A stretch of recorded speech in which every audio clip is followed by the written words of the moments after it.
akong pangutana Brad Sok, kabahin ini pagpangumpisal sa pare. Nga ini tugan na to sa tong masala Brad Sok, ang pare mohatan mosugo na to og pagrosaryo og pila ka amahan mo, pila ka maghimaya ka Maria nga.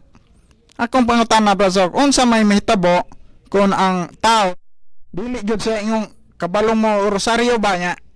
Pwede ba mo adto lang siya magrosaryo sa balay o adto siya magpatudlo dito? Or makigsulti ra siya sa Ginoo dili siya rosaryo, mahimo bang invalido ang iyang pagpangumpisal sa pare? Ang iyang takos buhaton katong gitaga na siya penitensya nga mo himos pagampo pinagi sa pagrosaryo.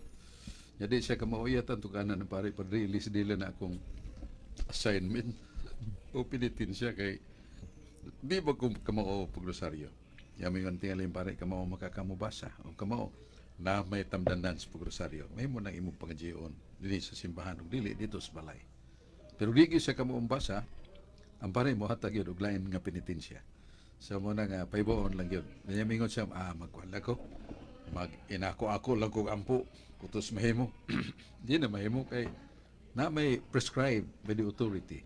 Tumanon gina na to as humble person because one of the secrets of God's free, forgiving grace, humility.